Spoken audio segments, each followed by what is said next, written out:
Good evening, everyone, and welcome to the Monday, August 31st, 2020 meeting of the virtual meeting of the Hyde Park Town Board. We have a very busy meeting tonight with 4 public hearings on local laws. But prior to doing that, let's open the meeting by pledging allegiance to the flag.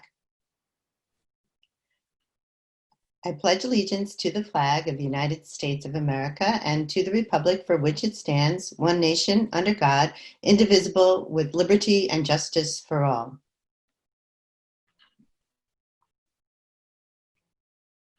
Okay, so before we get started on the meeting, may I have a motion to accept the minutes of the August 10th meeting? I make a motion. Second. And all in favor? Aye. Aye. Okay, so as I began the meeting by stating that we have a very busy meeting tonight with 4 public hearings on 4 proposed local laws. While the laws address diverse areas, they all have a common thread. Each is designed to improve the lives of residents in one way or another. So we have the town core, that would be the first local law that is on the agenda tonight.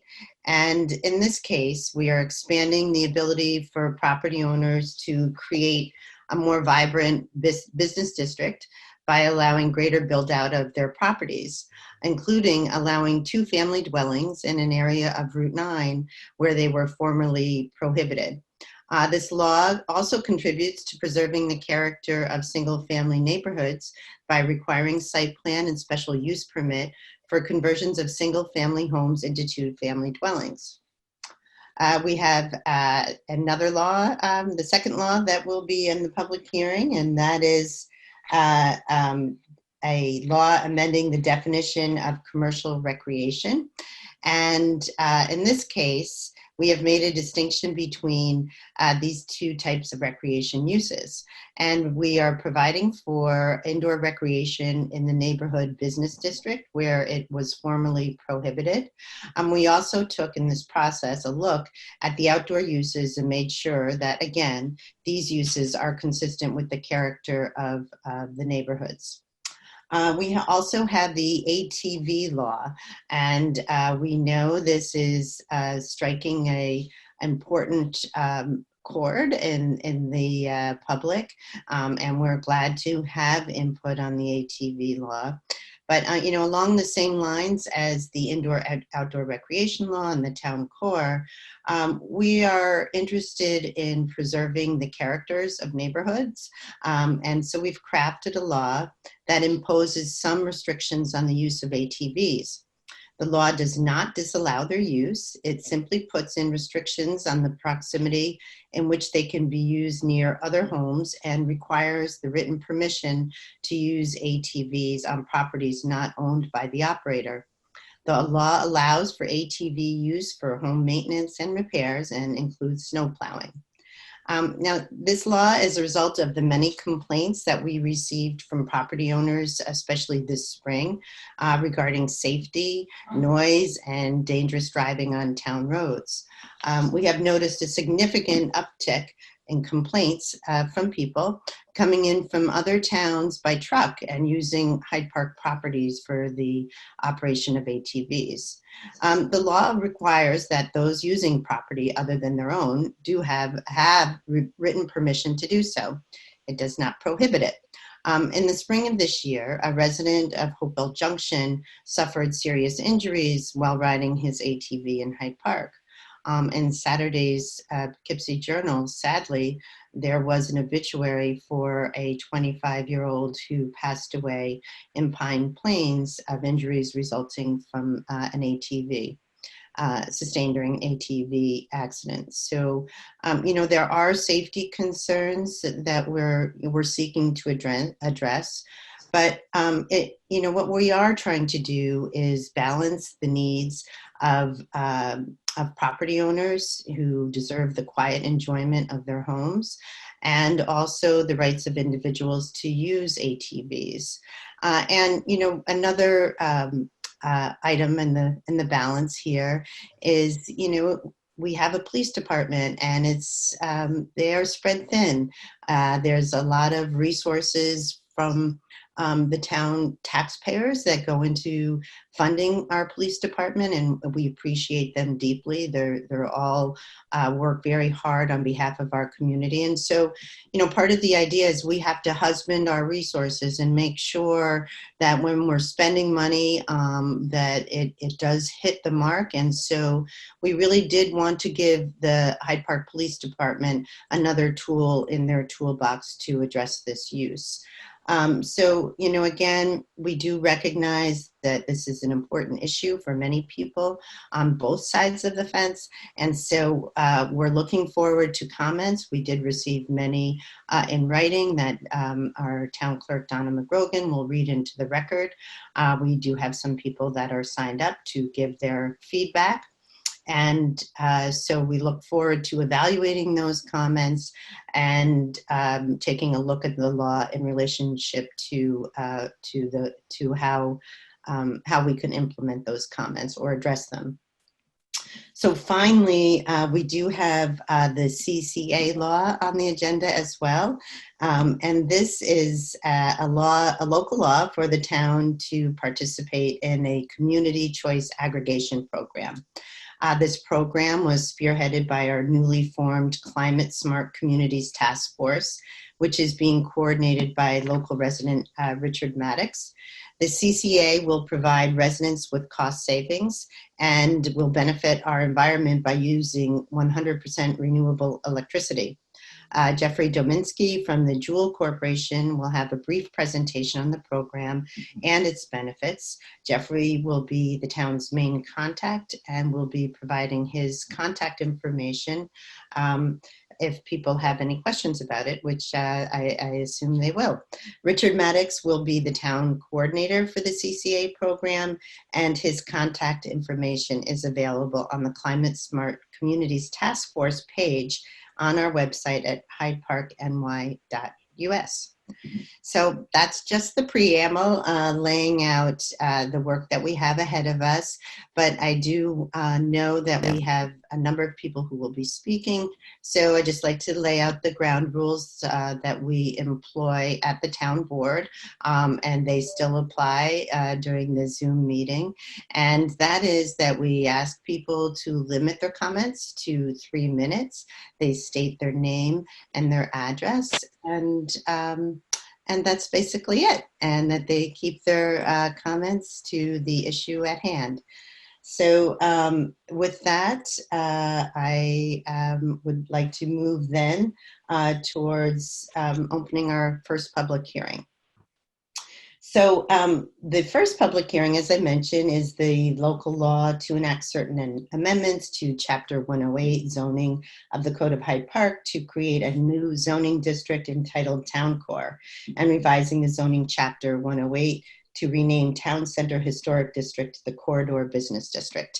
Now, we have had this public hearing open for quite some time, though we did enjoy or implement some revisions to the prior law.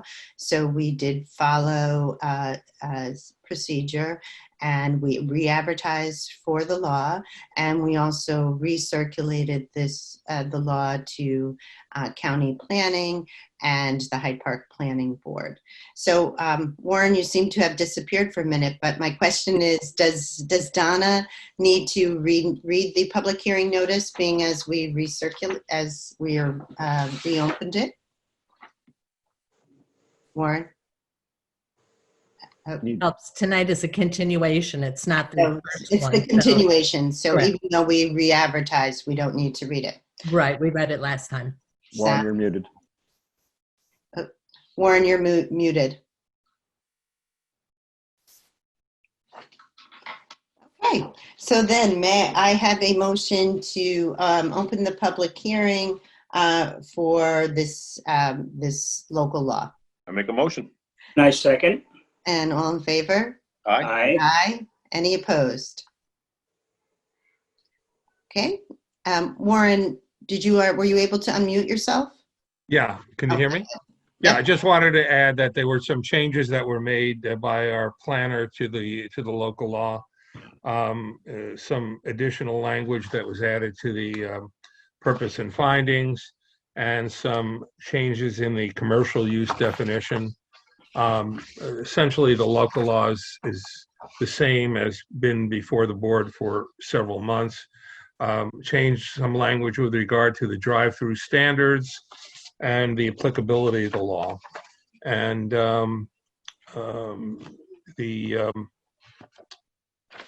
some language with regard to change in use on page 7 of the local law. But otherwise, it's the same local law that we've been reviewing for several months. Okay. So good evening, Mr. Andros. Again, the ground rules are 3 minutes. Please state your name and your address, and please provide your comments on the town core zoning revision. Yeah, Pete Andros, 4 Dock Street. My comments tonight are on the section of local law C that's proposed, which really is local law A, only that section. And local law A of 2020 was combined with local law C of 2020. But I don't see in even the title of local law C that there's any mention whatsoever of the proposed changes that were in local law A that now have become part of local law C. The county planning department issued an amended letter with regard to local law A, but it was in June.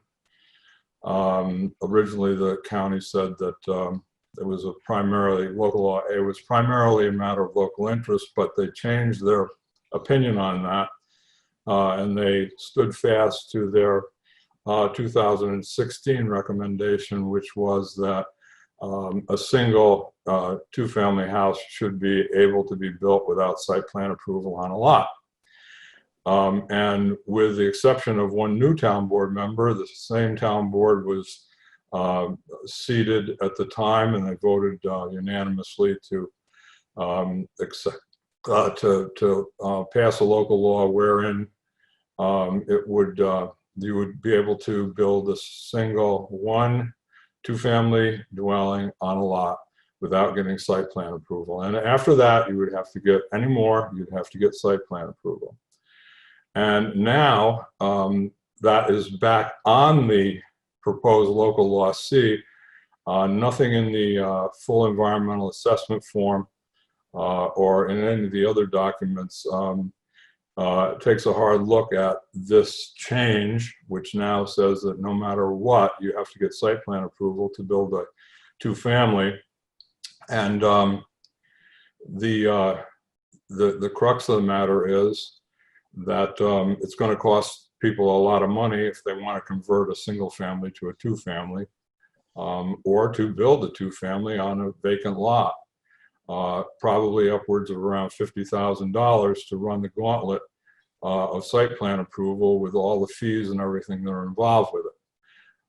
So the county planning department's their recommendation stands that you'd be able to put one single family or one 2-family dwelling on a lot without getting site plan approval.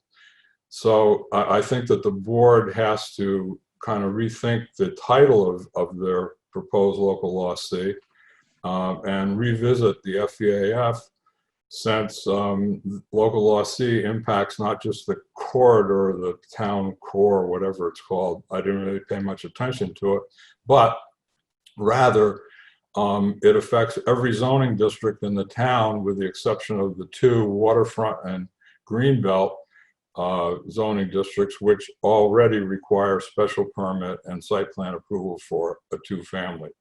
Those are my comments, and I would hope that you would, as a board, would heed them and take a harder look at that aspect of local law C that deals with 2-family dwellings. Thank you.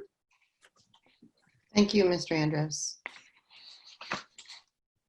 Okay, any other comments on the local law C? No one in the waiting room. No. Okay. Warren, do you suggest that I don't believe we have received the county planning comments on the recirculated law. No, we originally forwarded the original version of the law to county planning, and they commented. We took those comments into consideration when we made certain amendments to the law. Since we've made additional changes to the law, it's been sent to county planning again, and we were notified today that they would not have their comments ready for tonight. So we're going to have to keep the public hearing open till the September 19th. Won't be able to take any action on this until we receive the county's 239M comments. Okay, I think that date actually is September 21st. What did I say, September? I think it's September 21st, right, Donna? September 21st, I'm sorry. No Yeah. problem. Okay, so that's fine. So may I then have a motion to continue the public hearing for local law C to September 21st? I make a motion? My second. And all in favor? Aye. Aye. Aye. Any opposed? Okay. Alrighty, so moving on our agenda to local law number, I don't know which one it is. It's the one on the indoor outdoor. I don't know whether it's Local A law or B. It's It's- B. local law B. It's easier Okay. if you refer to them by the name rather than Yes, local law A, B, C. So, okay, so we're also continuing this. So may I have a motion to reopen the public hearing? I make a motion? I'll second. And all in favor? Aye. Aye. Okay. Do we have any individuals registered for this law, Neil? No, we don't. No, we don't? Nope. Okay. And Donna, did we receive any written comments? We did not. Okay. And I do believe that we have received the county planning comments and the planning board comments. Just let me take a look here. Correct, we have. So Warren, do you advise that we keep the public hearing open for this as well, or? No, we can close the public hearing on this. Okay. You can leave it open for 10 days for comments since we're conducting the public hearing remotely. I will prepare a resolution, assuming that the board wants to adopt the law, adopting the local law at the next town board meeting. Okay, that sounds like a plan. May I have a motion to close the public hearing? Make that motion. I'll second. And all in favor? Aye. Aye. Any opposed? Okay, so just to clarify our policy, we are closing the public hearing, but because of the virtual nature of the meeting, we are extending the public comment period for 10 days. And that would put us at September 10th would then be the last day that we would accept public comment. That sounds right to everybody? Yes. Yep. Looking for affirmation. And they need to be sent to Donna. And they need to be sent to Donna. Donna, could you just state your email again? Sure, it's dmcgrogan@hydeparkny.us. So DMCGROGAN. Okay, great. Okay, so now we're moving on to the more controversial and dynamic local law. And this one, I believe this is the first night for the public hearing. Yes. That's Correct. So Donna, can you please read the public hearing notice? Sure. Please take notice that the Town Board of the Town of Hyde Park shall conduct a public hearing on the adoption of proposed local law D of 2020 entitled A Local Law Regulating the Use of All-Terrain Vehicles in the Residential Areas of the Town of Hyde Park on Monday, August 31st, 2020 at 6:15 p.m. A copy of the local law is posted on the town's website and the town's notice board and can be further inspected at the office of the town clerk during current office hours. In accordance with the governor's executive orders, the meeting and public hearing will be held virtually and live streamed on the Town of Hyde Park's YouTube channel. Please follow the link to view. Written comments shall be submitted before the public hearing and up until September 10th, 2020 by 10 o'clock a.m. to the town clerk, Donna McGrogan, at dmcgrogan@hydeparkny.us, or you may contact the office at 229-5111, extension 116 during current business hours. If you would like to participate remotely during the public comment portion of the hearing, please go to the link on our website. There will be no gathering at Town Hall for this public hearing.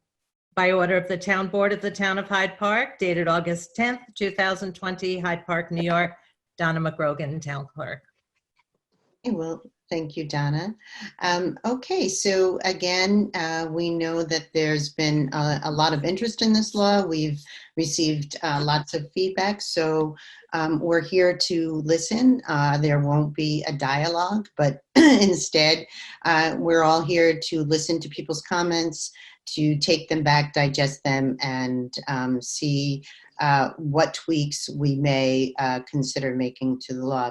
So go ahead, Neil, you can let the first person in, and I will remind everyone when they join.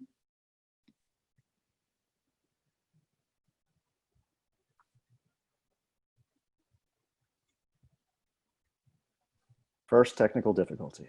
Yeah. She signed in twice, so let me see if I try the other one.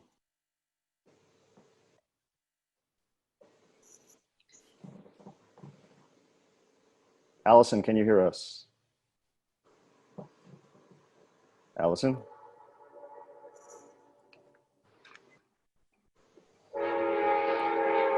Oh, Allison, can you hear us? Maybe- So I'll put her back in the waiting room, and Good idea. We'll move on to someone else. Allison, if you can hear us, but we can't hear you, you can always sign out and try to sign back in, okay? And then we can come back to Allison. Yep. If she is able to connect. Yep.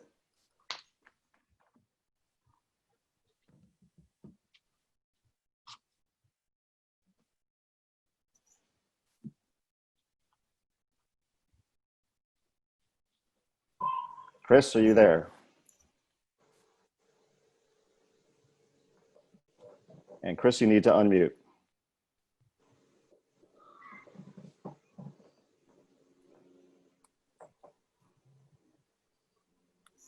Hey, how are you? I'm sorry, I'm with a bunch of other people who are interested in this as much as I am. Okay. Hi, Chris.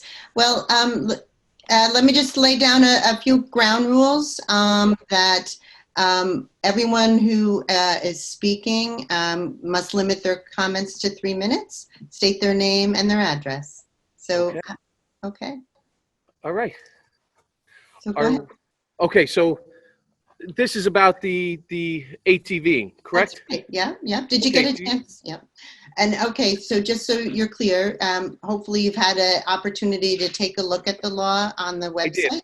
Okay. I did, and they're you know, I get it. You don't want people riding through other people's property and whatnot. I build homes for disabled veterans. I have over 100 acres here. My neighbors who are here, they have property that adjoin to mine. But in the law, it says that 500 feet from your property line or 1,000 feet from a residence. So I basically have 100 acres. I wouldn't even be allowed to ride on my property if that was in the law. So I'm trying to understand, how would this law stop, you know, you're pretty much telling nobody in Hyde Park that they can have a four-wheeler unless you want to get a ticket.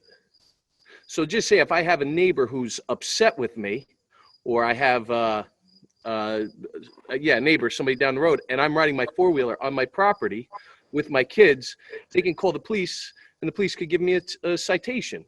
Is that correct? Did I read that rule, the law correctly? Well, again, we don't, this is generally for public comment, for you to tell us what you think. And what we'll do, what I would suggest is, because I think there's going to be a number of questions that come up, Okay. what we'll do is we'll let everyone have their turn expressing their opinion, giving us their public comment. We'll close the public hearing, and then our town attorney or I or one of the other town board members will answer your questions. Okay. Does that sound fair? Yeah, no, listen, I want it known that, I'm not up for 14-year-olds riding on the streets. I'm not for that. But I did buy the property so I can utilize it. I mean, pretty much they're saying that would be a noise complaint if it was close. But I could run a wood chipper here right next to my neighbor's property, and that's 10 times bigger than that, and that's more of a nuisance. So I'm okay with the law. I just would like it reworded so that I can ride on my own property. Understood. Okay, so thank you for your public comment. We're going to move on to someone else, but what I would suggest is if you can continue to watch our meeting, we'll address a bunch of the comments at the conclusion, okay? Okay, thank you. Right, And you're on the thank- YouTube channel, Hey, correct? Chris, Yes. what is your address? It's 47 Morris Drive. Thank you. Okay, thanks, Chris. Hey, thank you. Have a wonderful, thank you for all you do. Thank you, Thank buddy. you. Thank you. Okay, Take care. Take care. Bye-bye.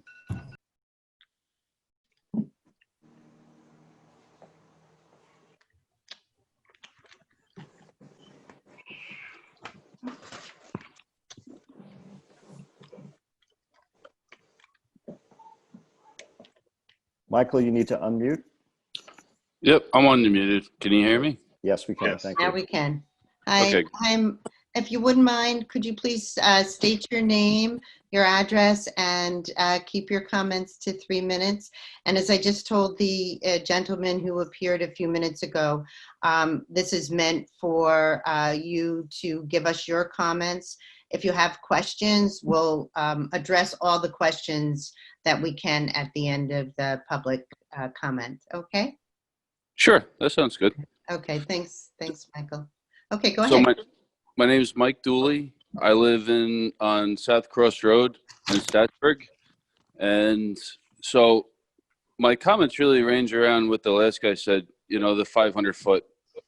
I really have a problem with that because if you took a 500 square foot property, right? If you took 500 feet by 500 feet, you're talking about a 6-acre property, and you're really limiting those who have the ability to ride on their own property to a minimum of 6 acres.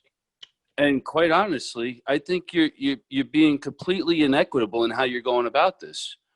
Because I didn't buy more than 6 acres, I can't have my kids riding on my property. And I'm talking about 8, 9-year-olds, 10-year-olds, like with tether lines, with speed limiters, with helmets, under direct parental supervision to do whatever I want them to do on my property. And I have a real issue with that. So, I think I agree with a lot of the things that went into your law. I don't like people riding down the street. I mean, God, I live on South Cross. It's like a freaking drag strip most of the time.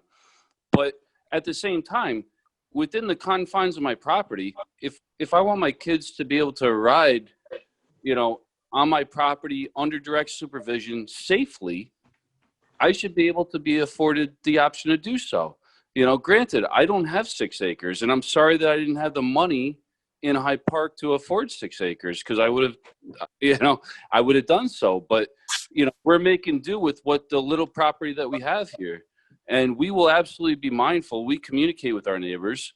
And, if our neighbors ever told us to stop, we would stop, or we would work out an agreement where, the kids could ride during a certain time. Like passing this law, it's across the board and it just slams everybody. I think you're really going to limit the number of people that can ride on their property. And it's not okay. You saw an uptick this year in the number of people that are riding ATVs because nobody's got anywhere to go. So what did people do? They can't go on vacations They can't do anything with their family. They went out and bought their kids ATVs to tool around their property. It's not a bad thing. But at the same time, I think you gotta mindfully do this. And you have noise restrictions in the law already. There's already restrictions about riding ATVs on the road already.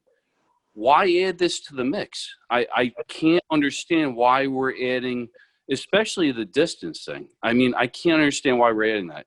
And quite honestly, if somebody's tooling around the yard, like the last guy said, I could run my snowblower all day. I could leave it in my yard idling all day long, directly at the fence next to my neighbor's house, and it's no problem. Like, I think you really got to think this through. It's not the way to do this. It's really not. I think we got to kind of rethink at least the foot limitations that you're putting on how many feet between you and somebody else. Okay, well, appreciate those comments, Mr. Dooley, and you're not alone in that sentiment. So we're going to take a second look at that. So thank you for your time and your comments. Thank you. I appreciate that. Yeah, sure.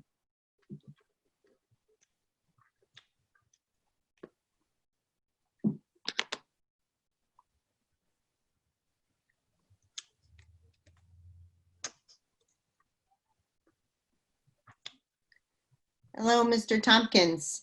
I'm not sure if you are unmuted yet, but thank you for joining our meeting. I'm letting everyone who joins know a few ground rules. The first is that we are asking you keep your comments to 3 minutes. You just state your name and your address, and that you share your comments with us.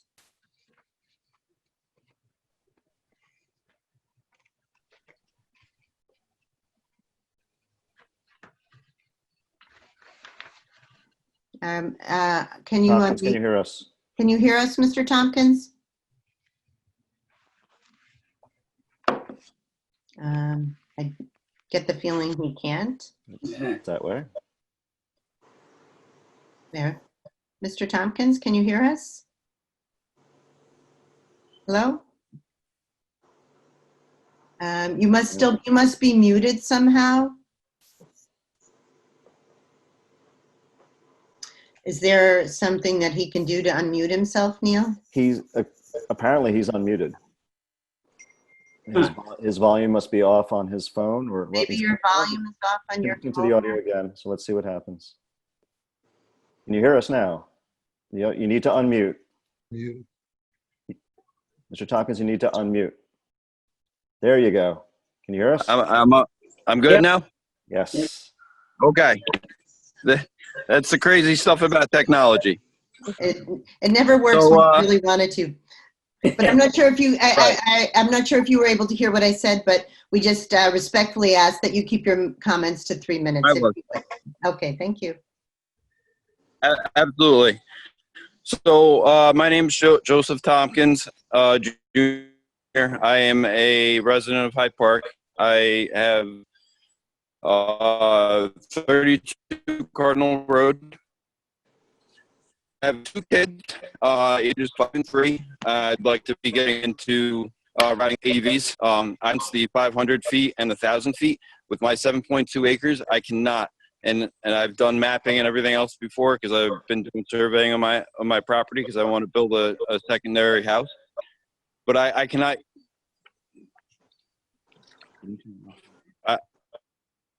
Not ride on my property. I can have my ride on my property, and it's appalling to hear this. And I am not an ATV owner yet. I want to be. So I'm appalled by the vocabulary. The vocabulary in this law is horrendous. A nuisance vehicle is it's the wrong terminology to use. First of all, it's not a nuisance vehicle. It can be used for so many different things, and I know there's exemptions for it, and they're in there, but just the overall use of the vehicle is not it's not a nuisance vehicle. vehicle at all. And the law,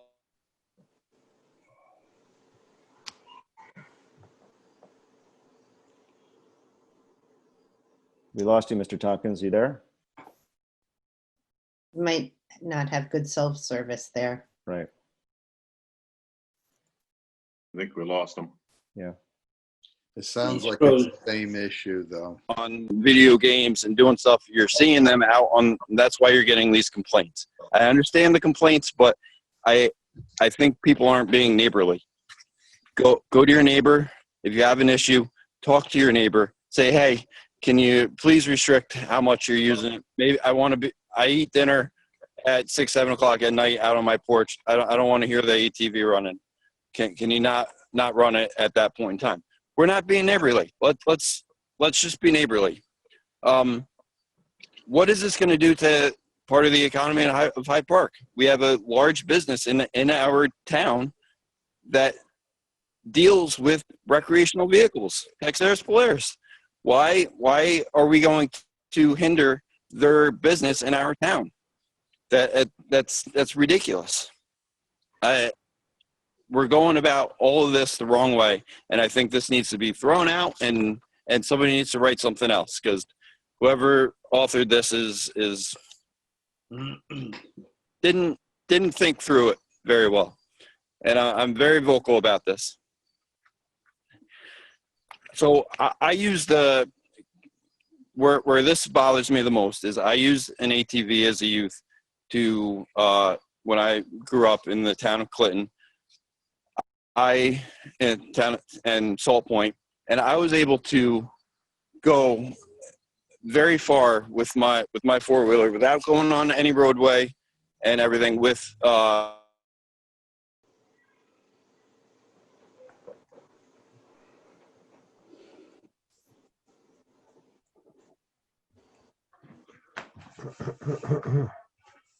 Lost them again. Yeah, Mr. Tompkins, we lost you. Am I over?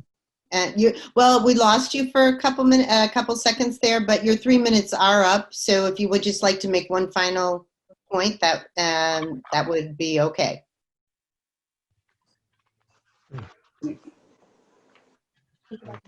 So think about the mental health with this. We're all home. We want to be outside. This is one way we can be outside and enjoy the outdoors and enjoy the beautifulness of that Hyde Park has. But you want to restrict it so that we don't. I hope we can reconsider all this. Okay. That's all. Okay, thank you. Thank you, Mr. Tompkins. If you want to stay clued in, we're going to answer some questions at the end of this public hearing.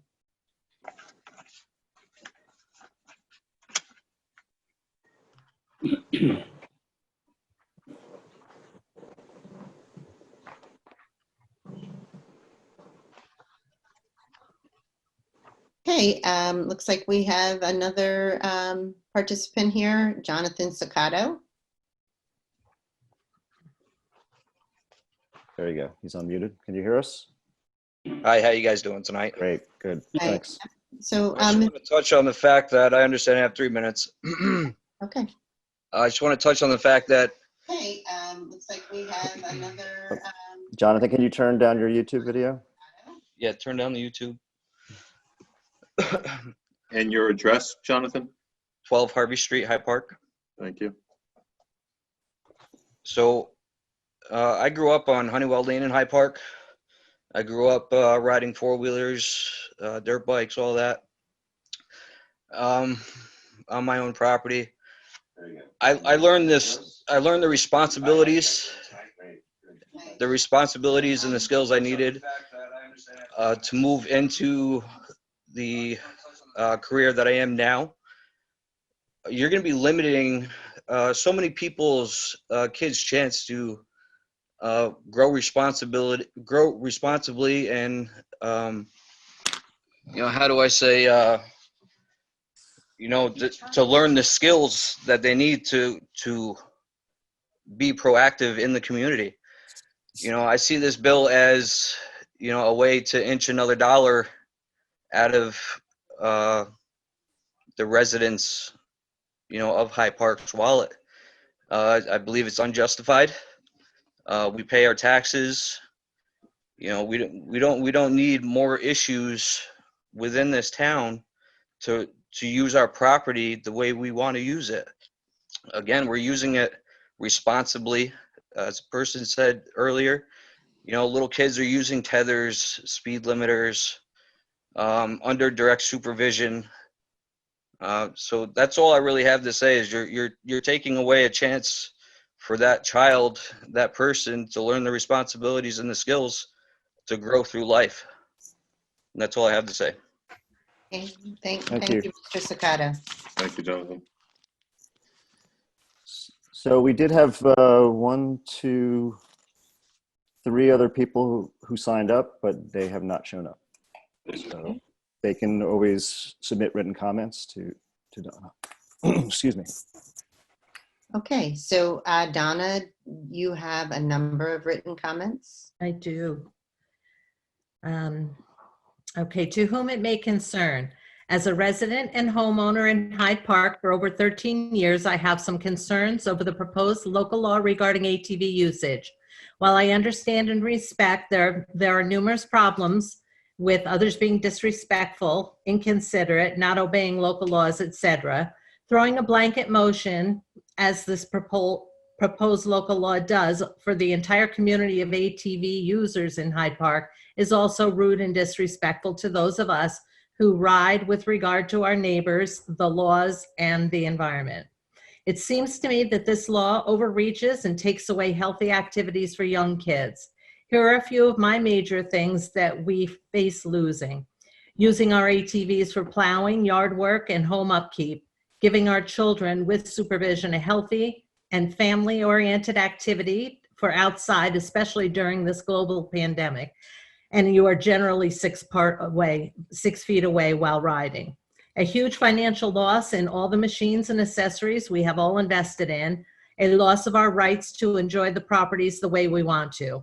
Perhaps a more modest compromise. Young riders require parental supervision. You can ride on property not your own with written consent. Thank you for your time, and it's signed Kimberly Tompkins, 53 Forest Drive. Dear Ms. McGrogan, please read my comments into the record of the 8/31 public hearing meeting. Thank you. Dear members of the Hyde Park Town Board, thank you for addressing the issue of the ATV ridership in Hyde Park. Foremost is the safety and welfare of ATV users, so too is the well-being of the whole community. These are twin equally important objectives. As property owners, we will all have certain rights. This includes those of us whose peace is disturbed by noise, pollution, and the distress caused by some, not all, ATV users. Reasonable rules and regulations created and enforced by the town will allow ATV riders to enjoy their sport within appropriate boundaries while taking the common good of our town into equal consideration. Thank you for addressing this important matter. Carol Pickering, 299 Hudson View Terrace. Hello, Town Board of the Town of Hyde Park. After reading your proposal to ban riding ATV vehicles on an individual's private property, I feel compelled to comment. Although I own a home in Kingston, I'm an ATV and homeowner and consider this legislation to be a far overreach of government. It is a slippery slope that what the government should control on a person's private property. ATVs are no more of a nuisance than motorcycles, lawnmowers, muscle cars, or loud music. I assume summertime has the highest number of complaints, so this proposed law is just a knee-jerk reaction. These are expensive machines, and I am sure the town of Hyde Park appreciates the sales tax revenue from Texera Polaris, one of the biggest ATV dealers around for miles, who are located in your town. It seems readily apparent to me you do not have an ATV problem, you have a noise problem. A better option to this incredibly inappropriate law would be to enact a noise ordinance restricting noise to certain hours of the day. Perhaps you already have such a law. I understand that some young adults act irresponsibly by racing on roadways, riding unsafely, and I believe a complete ban is unacceptable. Please reconsider this proposed local law for a better alternative. Respectfully, Jerome Jacob. Good morning, Donna. My name is Alan Sheldon. I live at 33 Forest Drive with my wife, Barbara. We are both seniors. I have read the proposed law restricting use of ATVs. I have a 1997 Polaris Sportsman, which I plow my driveway, 33 and 35 Forest Drive, and my neighbor, 31 Forest Drive, when he works late, his driveway too. It's a 4-cycle machine in near perfect condition with all the manufacturer's parts still in operational order. It's very quiet, and without the use of this machine for plowing, gardening, and sometimes cutting the grass, I usually wait for snowstorms to be over before I plow my driveway and my neighbors, sometimes well after 8 p.m. I am equipped with headlights, brake lights, 2 LED flashing warning lights. Without the use of this machine, I could not perform these functions. I believe the town is confusing 2-cycle machines without mufflers ridden on the roads, and other private property without consideration of others.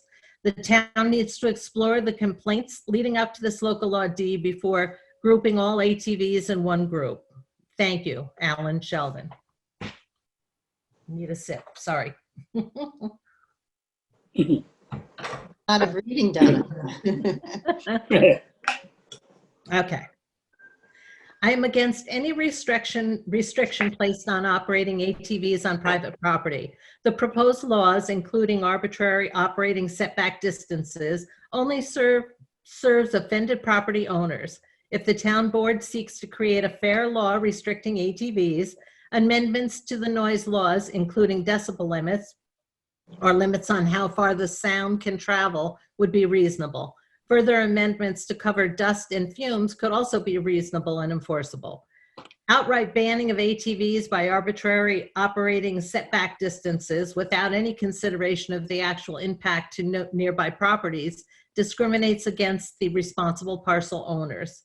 This law would open the town up to the possibility of an expensive lawsuit that could be avoided by writing a more effective law that addresses the actual impacts and complaints rather than a total removal of the rights in all circumstances. Scott McClemens, 5 Row Drive, Hyde Park.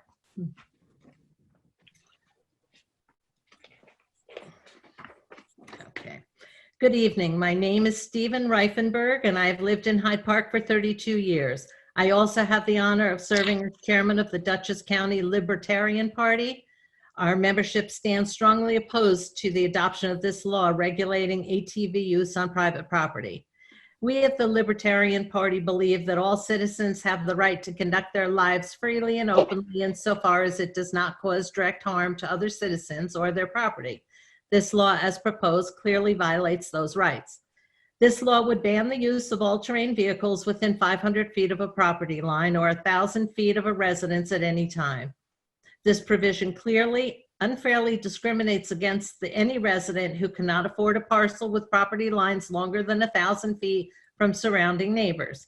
Any Hyde Park resident with a smaller parcel would not be allowed to use an ATV at any time. The law does not so much ban nuisance vehicle use as it does to reserve ATV use to the wealthier residents. The entitled few who do have property large enough for these vehicles may then face a possible fine, impoundment, or imprisonment if that use harass, worry, or disturbs farm animals, domestic animals, or wildlife. The term wildlife is not defined in any way and therefore could be applied almost without restriction. If someone riding an ATV miles from the nearest residence should run over a gopher hole while operating the vehicle, might he face a fine of up to $500? The language of the proposed law makes this extreme example defensible. Section 104.22, Section D, seems to make it unlawful to operate an ATV without proper liability insurance. As an employee of the Department of Motor Vehicles in the state of New York, and I can assure you that the state of New York does not require insurance when operating an ATV on one's own property. Vehicle and traffic law already makes it unlawful to operate without insurance or registration on public lands or other private property. In the areas of this law, it is not unnecessarily harsh and restrictive. It is unnecessarily redundant. Members of the Libertarian Party often ask ourselves, is this a good idea? If so, does it need to be a law? In this case, the answer appears to be no to both. Adoption of this proposal not only restricts personal freedoms in a cruel and discriminatory way, it opens the door to possible further bans on power equipment, motorcycles, children's toys, etc. We ask all residents of Hyde Park and beyond to stand with us in opposition to this proposed legislation. Before enacting a law that might result in heavy fine or imprisonment for the use of privately owned vehicle on private property, we should first try to solve our quarrels through personal discussion and compromise. We can accomplish great things as a town through the simple attitude of neighbors acting neighborly. As for the members of the Town Board and Planning Board, we ask you to consider that the state laws and local charters give Hyde Park governing bodies the power to restrict individual freedoms, but not the right. We trust in judgment of the esteemed board members to recognize the difference. Yours in liberty, Stephen M. Reifenberg, FDR class of '99, chairman of the Dutchess County Libertarian Party.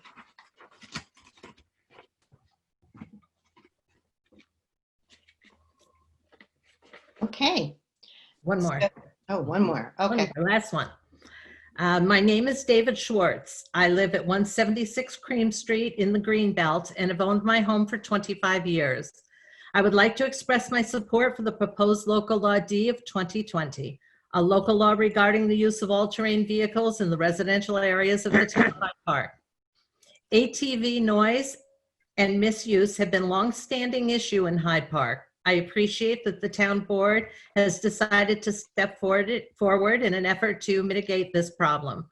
During the warm weather months, residents should be entitled to the quiet use of their property, to enjoy a barbecue or pool party, relax with family and friends, or simply sit outside and read or listen to the birds. These days, with the added stress and restrictions of the coronavirus, the availability of outdoor space has taken on an even greater importance. Unfortunately, the noise of ATVs can make it very unpleasant to enjoy this kind of outdoor time. A teenager on an ATV may be happy to ride all afternoon, and often it seems the louder the better. But all the surrounding homeowners are subjected to the relentless and annoying sound of the revving engines. And believe me, it can get very annoying. On several occasions recently, we finally gave up and went inside, closed the windows, and turned on the air conditioning. Hundreds of Hyde Park residents are subjected to this. Apart from calling the police or getting into a confrontation with the ATVers, neither of which is a good solution to the problem, people simply don't know what to do about it. So they do what I did. They go inside, shut the windows, and this isn't fair and needs to be curtailed. I request that the board vote to pass this law, and thank you for your consideration. And that was the last one. Okay, well, thank you, Donna. I know there, again, we were expecting a lot of input and we received it.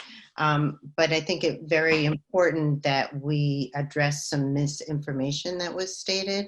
And I know I probably missed a few things, so feel free to chime in, town board and Warren.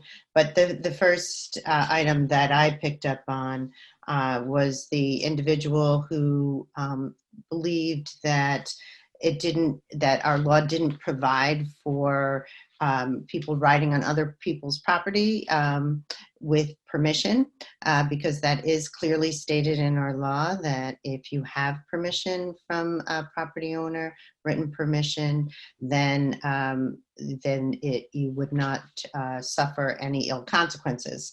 Another misconception that appeared was the concern about using the ATVs for plowing their driveway.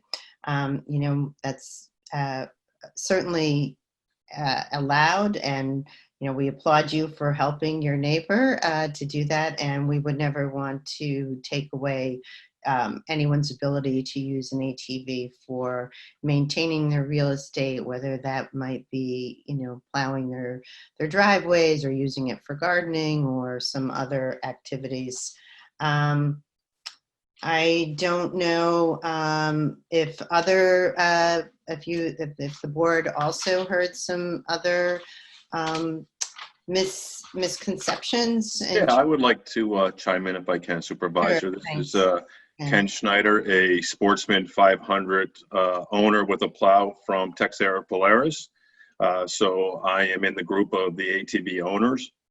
And I received many phone calls this past week regarding this law, which was actually very encouraging because it's always nice to be able to talk to the constituents about their town and the laws that we are trying to we're trying to solve issues. We don't put laws on the books to just be, have laws. We're really trying to control and solve issues. I spoke to actually several people, one being Joe, who lives on Forest Drive. He was really worried about snow plowing his driveway. And that was really I actually had 3 phone calls, and it was all about maintenance of plowing snow. And so I explained to them in the exemptions that is allowed. And of course, you explained it here.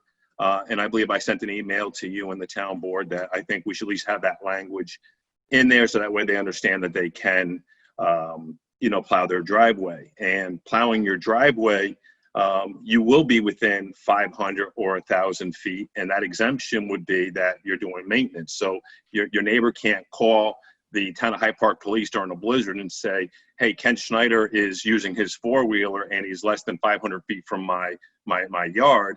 I mean, that's ludicrous. I mean, that's not what this law is for, and that's why we have that exemption in there. I spoke to Roy Hall on Maddock Drive.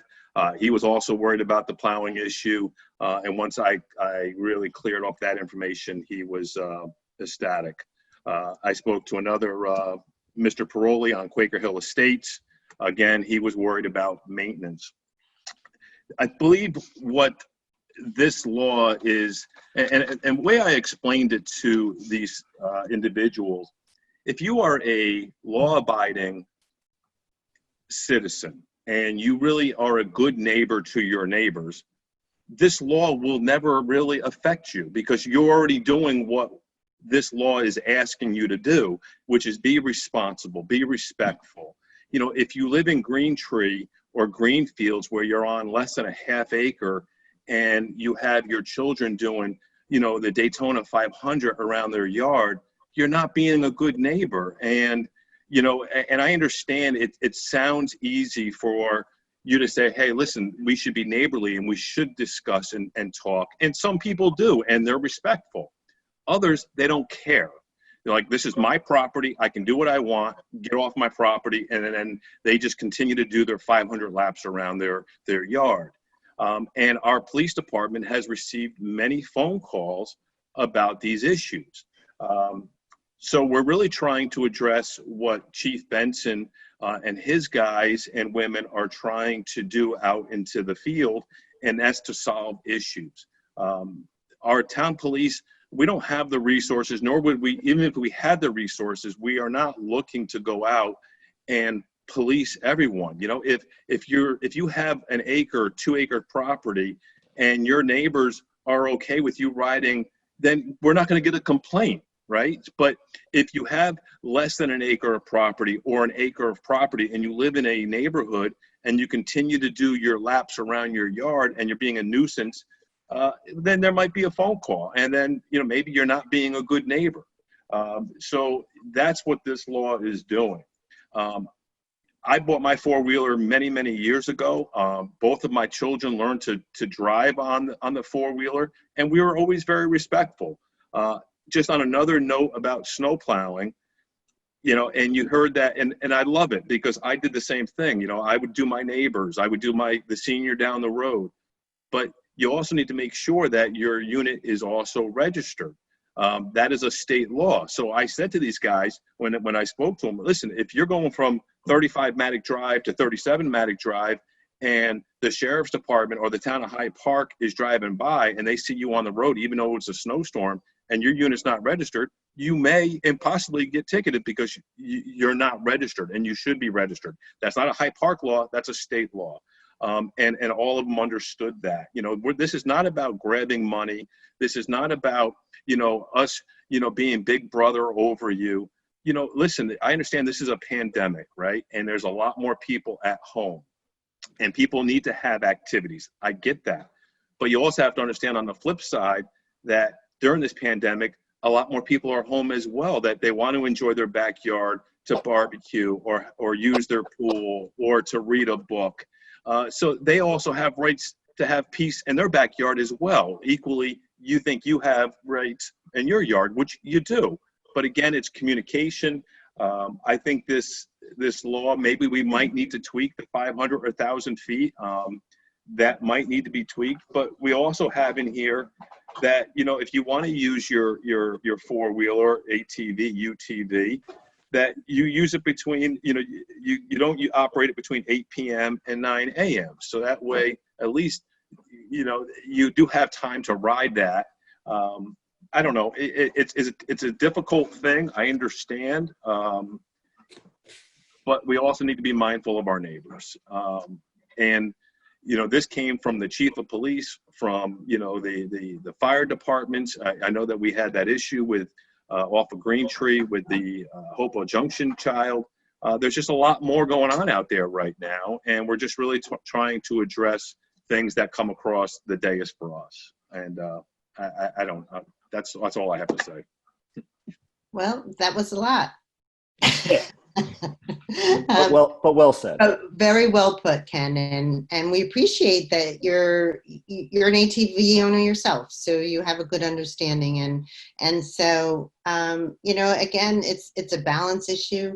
Now, the 500 feet and the 1,000 feet, that was actually a recommendation from our police chief, because, as I said, this spring, the complaints just exploded. And Neil, correct me if I'm wrong, but there were lots of people complaining on social media that the town was not addressing it, that, we needed to take action.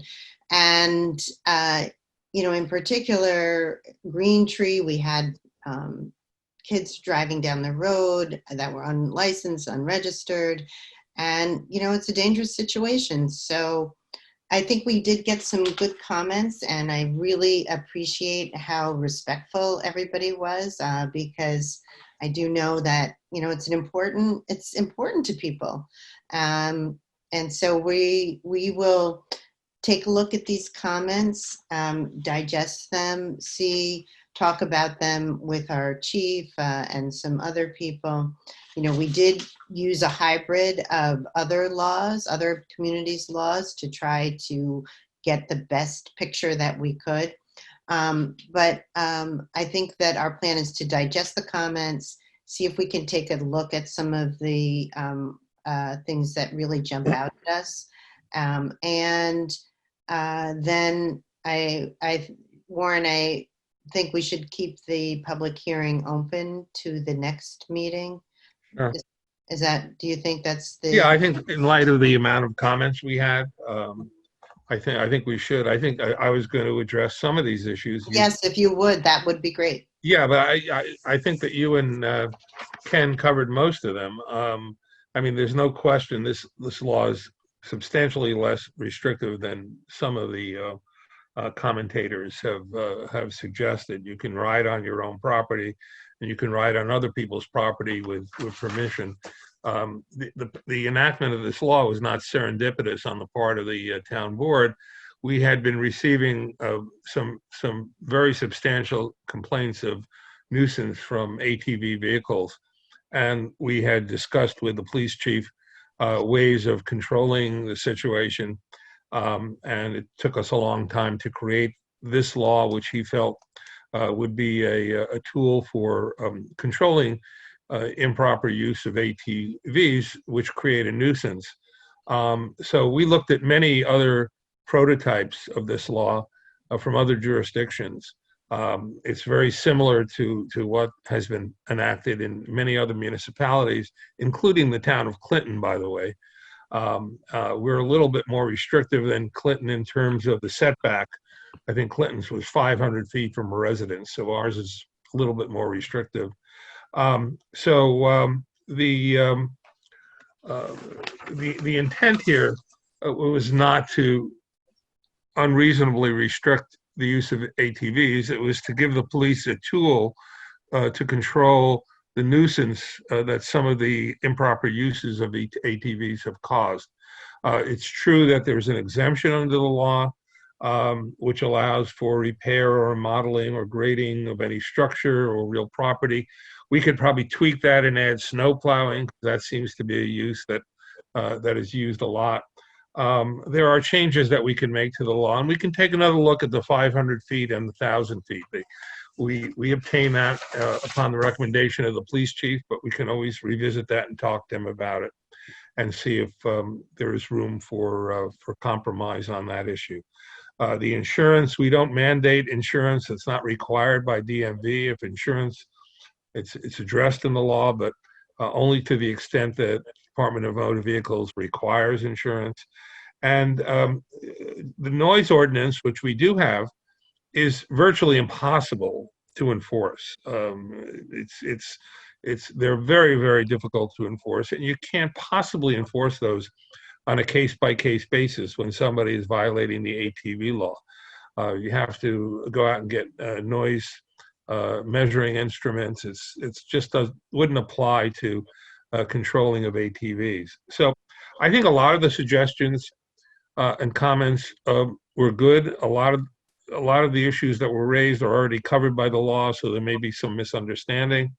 So if we could take another shot at it and look at some of these provisions and talk with the police chief, it may be that we can come up with a better product.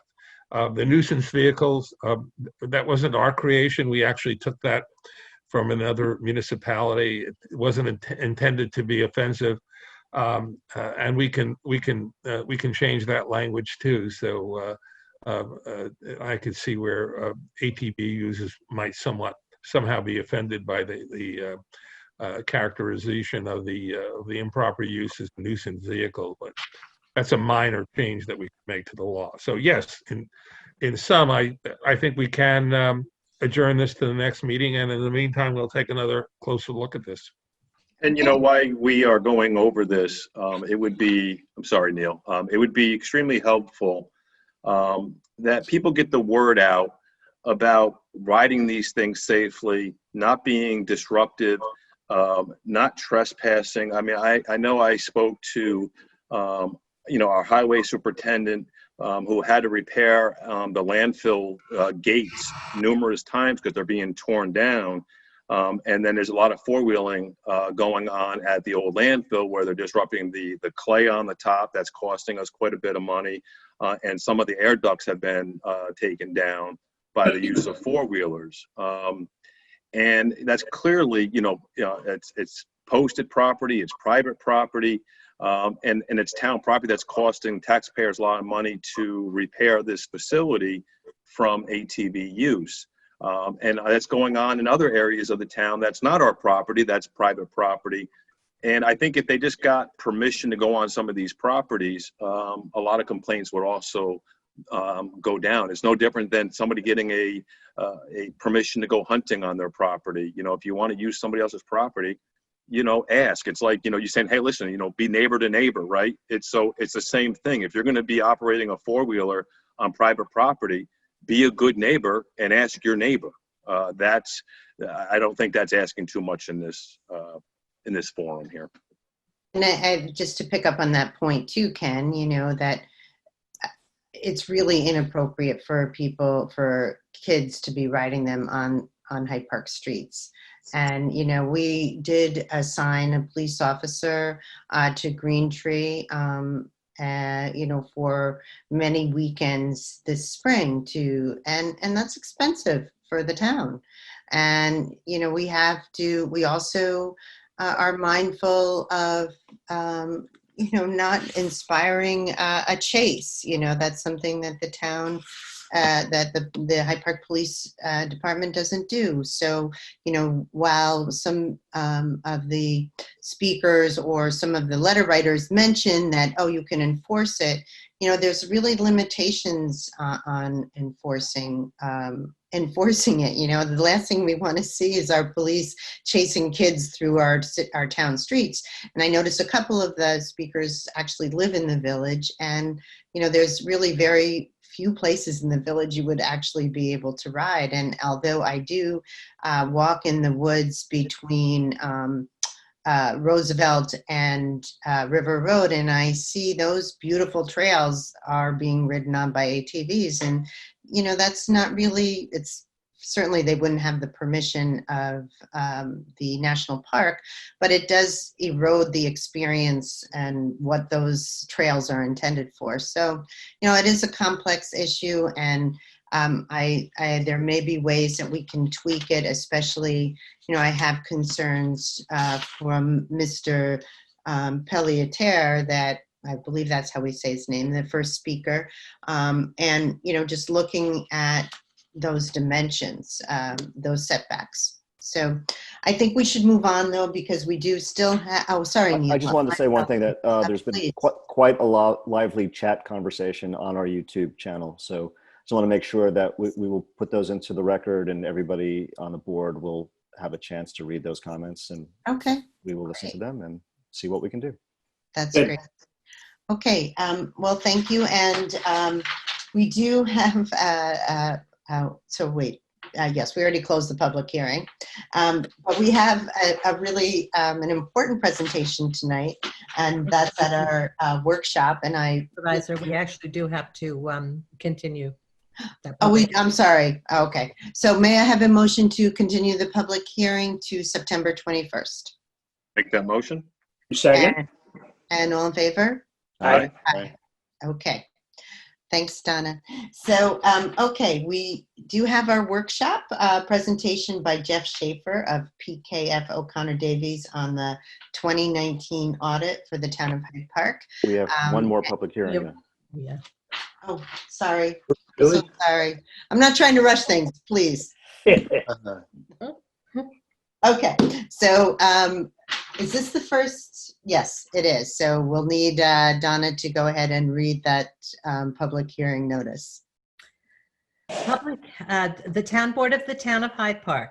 Public hearing that the Town Board of the Town of Hyde Park shall conduct a public hearing on the adoption of proposed local law E of 2020 entitled A Local Law to Establish a Community Choice Aggregation Energy Program in the Town of Hyde Park on Monday, August 31st, 2020 at 6:20 p.m. A copy of the local law is posted on the town's website and the town's notice board and can be further inspected at the office of the town clerk during current office hours. In accordance with the governor's executive orders, the meeting and public hearing will be held virtually and live streamed on the Town of Hyde Park's YouTube channel. Please follow the link. Written comments can be submitted before the public hearing and up to 10 days after the public hearing is closed by 10 o'clock a.m. in the town clerk's office to Donna McGrogan at dmcgrogan@hydeparkny.us, or you may contact the office at 229-5111 extension 116 during current business hours. If you would like to participate remotely during the public comment portion of the hearing, please go to the following link to register. It says there will be no gathering at Town Hall for this meeting and public hearing. By order of the Town Board of the Town of Hyde Park, dated August 10th, 2020, Hyde Park, New York, Donna McGrogan, Town Clerk. And I do have one comment that was submitted. Okay, so what we'll do first, before we get to the public comment, we have a presentation by the corporation, the company that is providing us with this community choice aggregation option. So Neil, do you want to invite them into the meeting? He's been invited. Hopefully he's still here. There we go. Hi, Jeff. Good to see you again. And thanks for joining us to provide a short presentation on what the CCA is about and how it will impact Hyde Park residents. Well, thank you all. I'm Jeff Demansky. I'm the director of the nonprofit that is a partner to one of the administrators for CCA, or Community Choice Aggregation Programs in New York State. And I do very much enjoy talking about the program, and I did put together some very wordy slides. Oh, did we lose him? For tonight, and I was going to try to do, I'll just keep it, Neil, you don't even have to put this, oh, there we go, very good. All right, so I will speak to the slides. And I've, in these slides, there's only a few that I'll speak to, 3. And I do address the 2 points that I was asked to emphasize in our program. One is the ability for the program to provide cost savings for the residents and businesses of Hyde Park. And 2 is for the ease of ability for getting out of the program if somebody does not want to participate in this opt-out program. But I thought it best to start with this one slide, which is a context slide providing the general definition from the state's perspective of what these programs are. And then some details about the program for our team in the middle of the slide. But the first sentence of the slide for community choice aggregation definition, it is a policy that enables a municipality to source energy on behalf of their residents, their businesses, and other organizations within their municipality. For Jewel, for the administrator that I'm working with, there is an emphasis on the environmental benefits of this program, structured towards providing a win-win-win scenario for the towns that participate, for the residents within those towns. So in the middle of that first slide, this is a program that is focused on providing a 100% renewable electricity supply rate sourced from New York State, and including a focus on local clean energy that also delivers cost savings for residents and businesses. So the quick 3 synopsis bullets of why an organization would pursue CCA is the ability to marry together cost savings, while also accessing 100% renewable electricity supply. And third, there are numerous consumer protection aspects to the program, but I'll just speak to one in terms of the team that our program provides. So on the second slide, the administration team, this is one of 2 slides about the administration team. And the first slide here, the administrator, I talk about Jewel. And this slide, I speak about the cost savings aspects of the program. So Jewel Community Power is the state authorized administrator for CCA programs. They filed an implementation plan with the Public Service Commission and it was approved, allowing them to act on behalf of municipalities to implement a CCA program. In the Jewel model, what they included in their program implementation plan was a local program manager. So Jewel is overseeing multiple CCA programs in New York State. And for each of the programs that they oversee, they include a local program manager. And my nonprofit, and I'll talk about me on the next slide when we get there, I am Hudson Valley Energy, the local program manager. And we'll talk about how that's beneficial for the experience of residents, for the programs in the communities that we're supporting.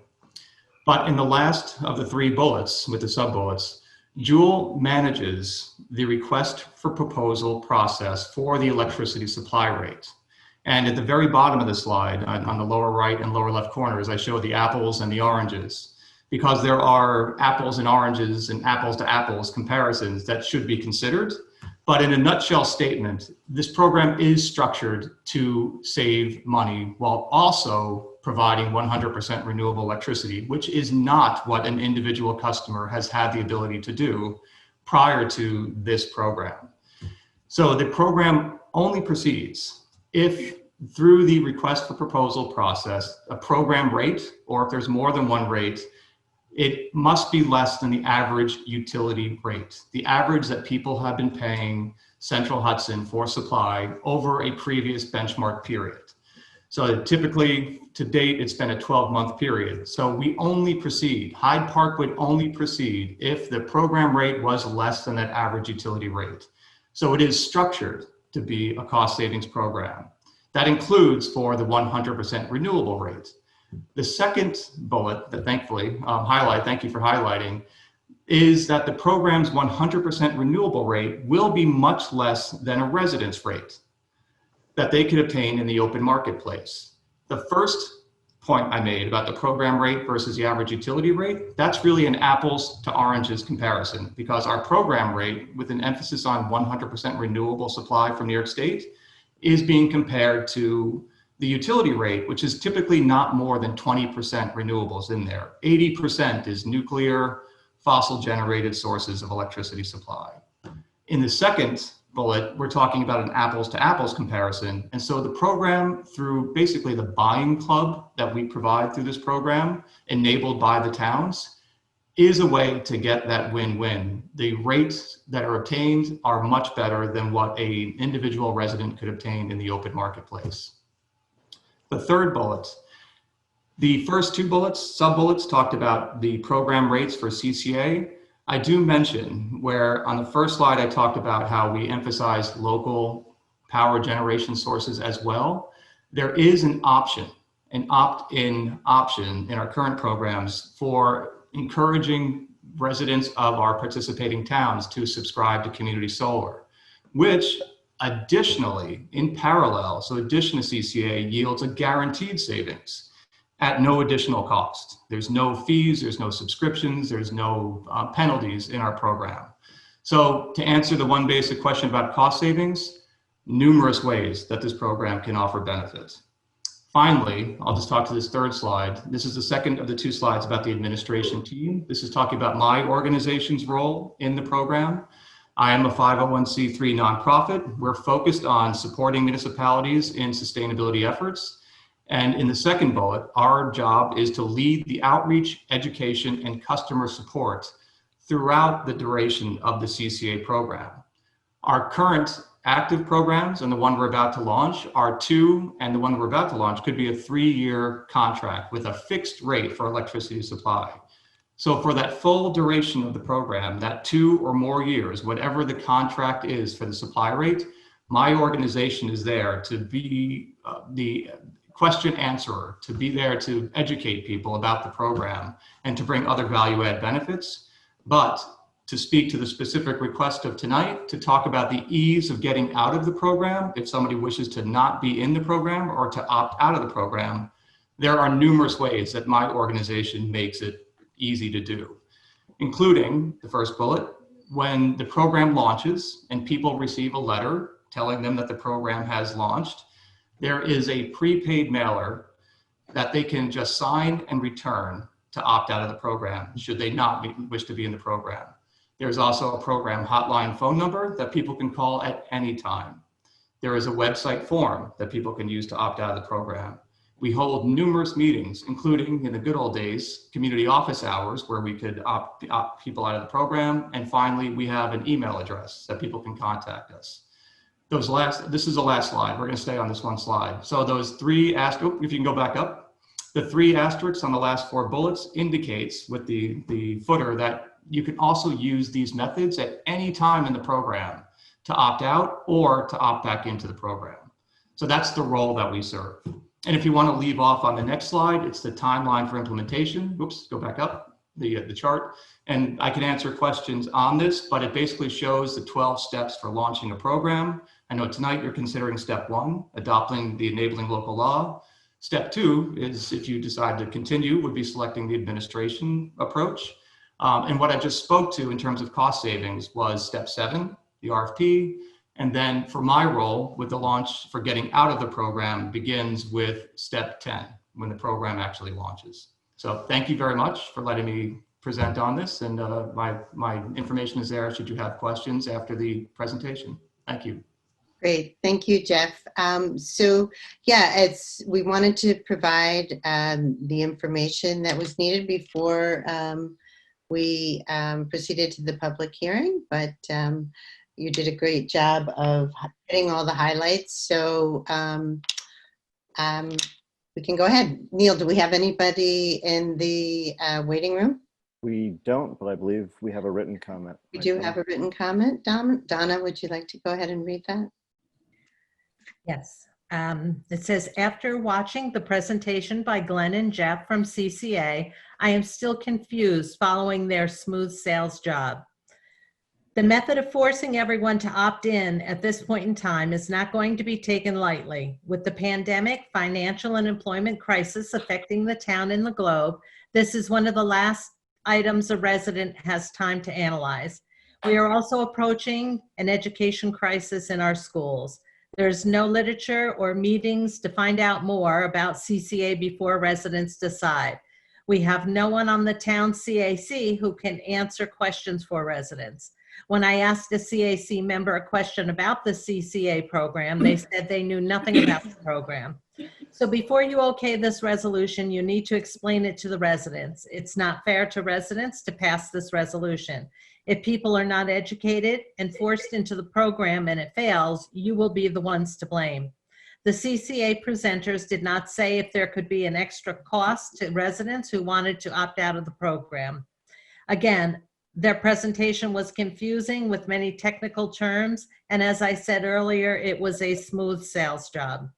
It is not fair to push this onto the residents. Please do not pass this resolution. Barbara Sweet. Okay. Neil, are we going to have the presentation on the website? Could we do that? Yeah, of course. So that people could find out more information. Yep, and they can contact Jeff if they have any questions. Yeah, contact Jeff. I do know that the opt-out is very easy and does not involve a cost. But, basically what happens is it's replaced for part of your cost on your Central Hudson bill, right? And that's, you still would be billed through Central Hudson. Correct. Yep. And you are able to simply sign a statement to opt out. But I can see why it's a little bit confusing. We've actually had the presentation by a couple other companies over the years. So it took me a little while to take it all in because there's so many different programs. So I would suggest then that we do leave this public hearing open as well to give residents an opportunity to take a look at the presentation and feel free to reach out, whether it would be to the representative or to one of us directly as we proceed. So may I have a motion to continue the public hearing to our September 21st meeting? Make a motion. Second. And all in favor? Aye. Aye. Any opposed? Okay. Okay. So with that, I was rushing it, but I'm hoping that Mr. Shaver is still here with us. He's in the waiting room. He's a very patient man. We every year since we have been in office, which is 2012, we've had an independent audit of the town's finances. And I wasn't sure even what an independent audit meant prior to taking over as supervisor, although probably to a lot of people it's very apparent.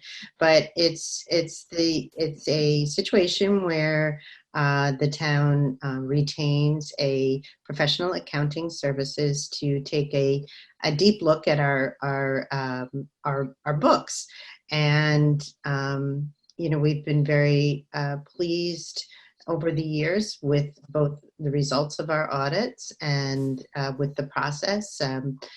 With O'Connor Davies, they've always done a good job for us, and it's interesting how the audit takes place, which is, it's basically a little bit of detective work where they would take a bill, and maybe you can correct me if I'm wrong on that, but that's from my the observer as a layperson's observation that, they take a bill and they track it all the way back to the beginning to make sure that it was authorized properly, that all policies were followed, and then they actually take it forward to see if we were appropriately billed, and again, whether those policies were followed, and additionally that we account for those expenses in the appropriate place. So with that, I'd like to welcome Jeff Shaver to our presentation, and make my apologies that we kept you waiting such a long time. Oh, that's quite all right. Thank you for that nice introduction. I don't usually get an introduction like that. The way you described it is certainly part of the audit process. And I'll kind of hit on a few little things about the audit that kind of will supplement what you said just now. I did have a PowerPoint. Great. There it is. So you can just go to the next slide. I don't think I can control this, can I? You might just direct Neil to Oh, you do can. that. Just ask me for the next slide. Oh, sure. Okay. So this is just a little agenda on what I'll talk about tonight. We're gonna make it brief, so I'll just skip right over and start getting into the content here. Next slide. So about what an audit is, it's really about the fair presentation of the town's financial statements. And it's the town's responsibility to produce the financial statements and keep all the books and records in a way that auditors and other members of the public can review those documents. So management has the responsibility, and when we say those charged with governance, we generally mean the board, the town board, to select and implement appropriate accounting policies, presenting the financial statements in accordance with US GAAP, maintaining effective internal controls. A lot of that has to do with who's approving the bills. They've been recorded in the right place, as Eileen had mentioned. Compliance with laws, regulations, and provisions of contracts. Are you adhering to your contracts? Are you paying the amounts you agreed to pay? Providing all financial records and related information to the auditors. You have to give us everything that you have. Can't hold anything back. And setting the proper tone at the top, most important. If it doesn't come from the top in the right way, nothing will be done properly from the bottom. Next slide. So what's our responsibilities as auditors? To deliver the auditor's report is primarily our responsibility, what you hire us to do. What we've issued a report. It's an unmodified auditor's opinion, which is also referred to as a clean opinion, and that's the most favorable opinion that the town can receive. And what that means is the financial statements are fairly presented in accordance with US GAAP. We also do a justice court audit, which is a separate audit of the justice court. And the required communications to those charged with governance is in an official booklet that we issue that kind of goes over in more detail some of the stuff I'm talking about right now. We're required to communicate any fraud or illegal acts that we discovered during the audit. I'm happy to say we found no illegal acts or fraud. We had no significant difficulties in conducting the audit. However, this year it was an unusual audit in that it was done 100% remotely, with the exception of the Justice Court, which happened a little later. And we thank the finance team for all their cooperation, and everything will be scanned to us and put in our secure portals for us to look at. Whereas in the past, when we'd ask for a bill, we could see the hard copy right on site at Town Hall. We were not able to do that because of the pandemic. Everything went fairly smooth, and we really didn't have any significant delays. We issued the financial statements about the same time as we did last year. So I just wanted to thank Tom and Joanne, the rest of the finance team, and Eileen just for being so cooperative and helping us get through in a timely manner.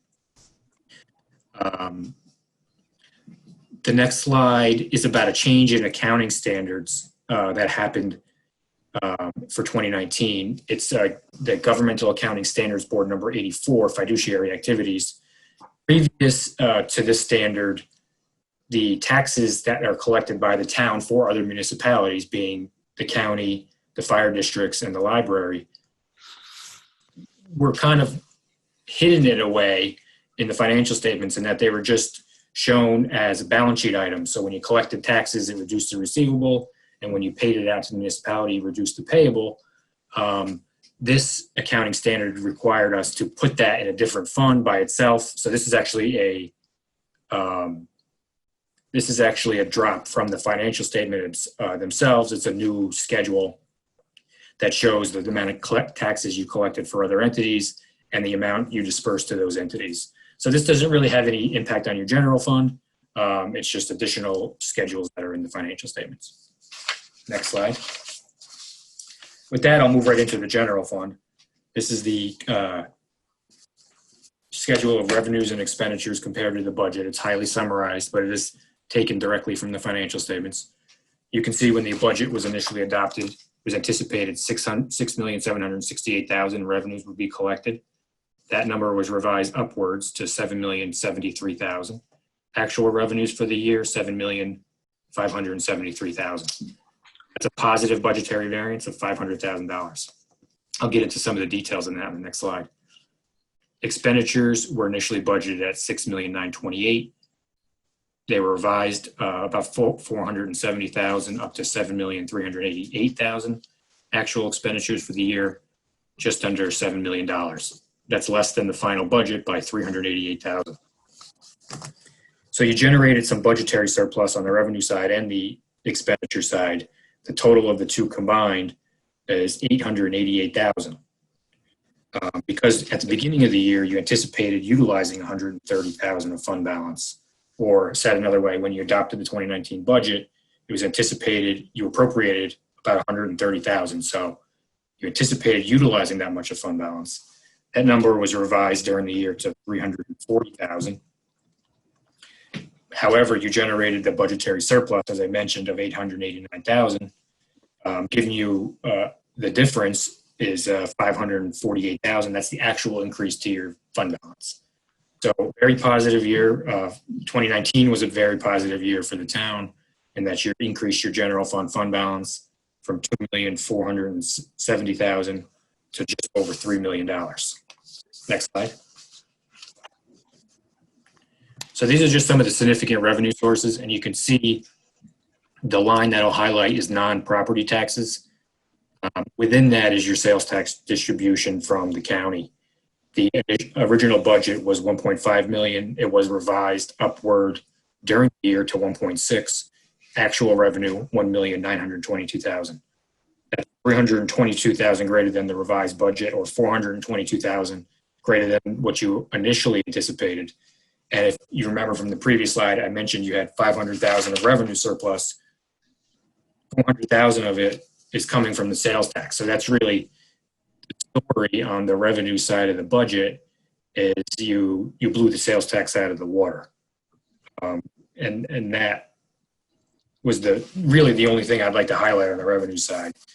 The other two lines, state aid and miscellaneous, just a difference in the way the per capita aid from New York State is accounted for, got taken out of state aid and it got put into miscellaneous category due to a bulletin that came out from the state controller's office and the way that the state handles those payments. Next slide. And these are just some of your significant expenditures. General government support would be where a lot of the administrative functions are budgeted for, such as the finance department, town justice, supervisor's office, town board. Those sorts of items are budgeted in there.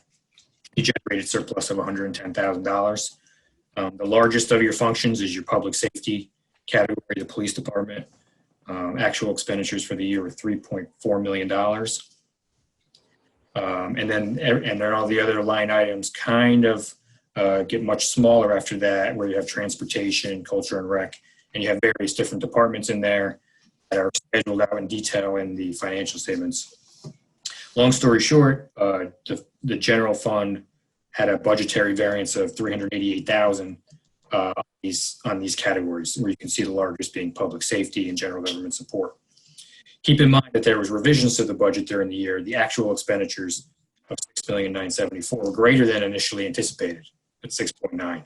So you did spend slightly more than your original budget plan, but of course revised the budget through transfers and amendments during the year to account for that. Next slide. So this is a comparative analysis of the fund balance. I mentioned before the fund balance increased from $2,469,000 in 2018 to $3,017,000 in 2019. You can see the number we focus in on here is the unassigned fund balance, where at the end of 2018, we had 1,622,000, and at the end of 2019, 2,179,000.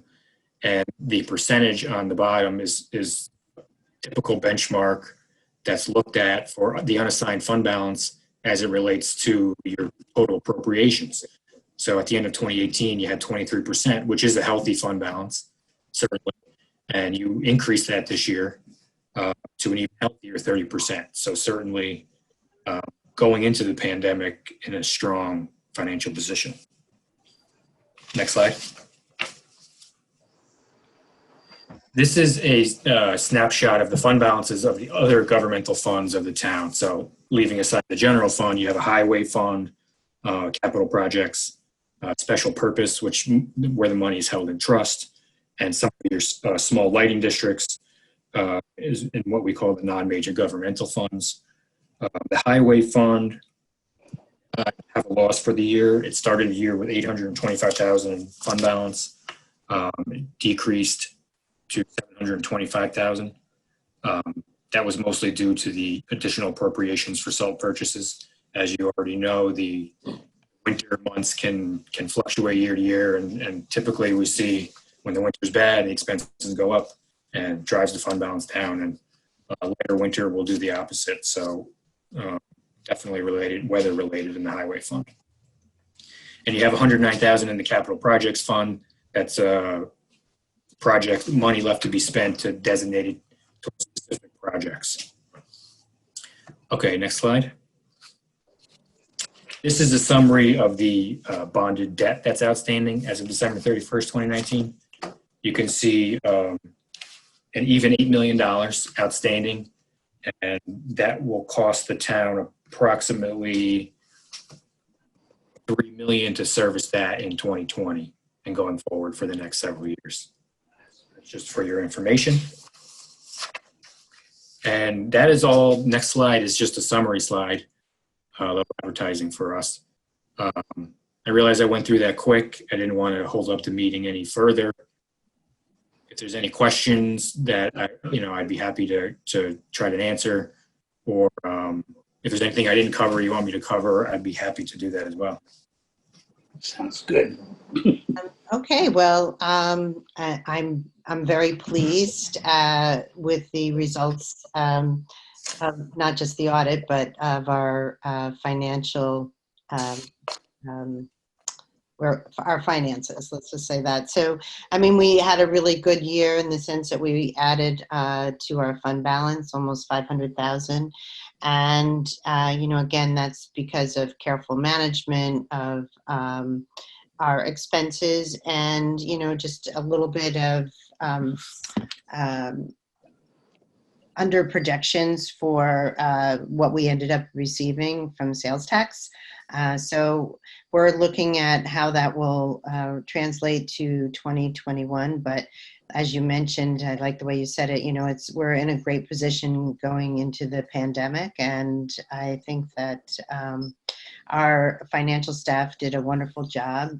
Joanne and our comptroller, as well as TC, our consultant, and Christina, who works in the finance office. So I don't have any further questions. I don't know if any of the board does. Would you? It's nice to hear that report again, Aileen. I mean, every year it seems to get better. Yeah. And we're going into rough times now, so yeah, it's pretty prudent what you guys have done. Yeah, I'm proud of it. It's when we came into office, there was almost a negative balance there. So right. It's a lot of hard work on the part of not just the finance staff, but all the department heads. I know Donna works hard to keep her budget managed, as does our highway. And, the police is our biggest expense by far. And we're investing a lot in our police right now. Actually, tonight we are going live with our new software, our New World software, which, we were able to receive a county grant for that project, but it does involve some upgrades on our part to make that happen. We've been just investing a lot in our town. We bought new equipment, new highway vehicles, new police cars. And so, the premise behind investment is that you do get a return, and I think that we are. So again, it's always a pleasure to work with our department heads, and I know our highway fund was a bit impacted by our salt purchase, and Howie, Superintendent Fisher, is adopting some mechanisms to reduce that salt cost, so we applaud him for that, and I know he manages his department very carefully. So Jeff, can you just explain quickly the advantage of having a good fund balance and how that translates to bond borrowing and how that really helps the taxpayers in the town? Well, the rating agencies, before you go out to bond, you're going to get a rating. And that's one of the key factors that the rating agencies will look at. So an increase in your fund balance would be hypothetically an increase to your bond rating, and the higher your bond rating goes, the lower your interest rate goes. And right. That saves money for the town, and it's less money you have to levy in taxes. So that's really why you want that strong fund balance. And it also decreases borrowing costs in that you may not need to do short-term borrowings. Now you have this substantial fund balance to fall back on. And we're looking at revenue shortfalls right now. We're looking at sales tax revenue shortfalls. I'm sure everyone's aware the state's starting to cut aid by 20% across the board. They're even doing it on chips, as I'm understanding now, and starting to learn. So when you start adding all that stuff up, 20% taken off your revenue streams, it could force a municipality to do a short-term tax borrowing. And you have to pay interest on that, of course. So it saves money that way as well. So to speak to that point too, Ken, that I want to again applaud Joanne and TC for tackling a refunding of our debt. And in discussions earlier this week, she mentioned that we will, over the course of the loan, be saving almost $750,000 by refunding this. So basically it's a refinance where you're borrowing at a lower rate. Right, that's why I wanted to bring that up, because Yeah, I know Joanne said that it would be about a savings of $55,000 a year, yeah. Which is a huge savings, and that really goes back to your leadership and the leadership of each department head. I know Donna works extremely hard with her and her group, and they say you can't get blood from a stone, but somehow you've managed to do that in Hyde Park, and we thank you for that. Well, we had a good year. We were going into 2021, which we'll be starting the budget discussions fairly shortly. We were able to add $4 million to our total assessed values for the town, and that was really good and helpful in terms of keeping the tax levy under the cap. So we are reaping some of the rewards for earlier investments. So we're pleased with that. Well, I'm hoping that with the lack of sales tax that I know the real estate market here in Hyde Park and throughout the county has been extremely strong, and hopefully that kind of offsets. Yeah, we are having a good mortgage tax year. Very good. And it's nice to welcome new residents and new investment. I have 4 new owners on my street here. Wow, it's amazing, isn't it? Well, good. Okay, well, Jeffrey, thank you. Jeff, thank you very much. Look forward to working with you again, and thanks for your patience tonight. Thank you. Okay, Thanks, take Jeff. care. Good night. Bye, Jeff. Good night. Okay, so shall we move on to the resolutions? We haven't done those yet. My God. This is a marathon meeting. Yes.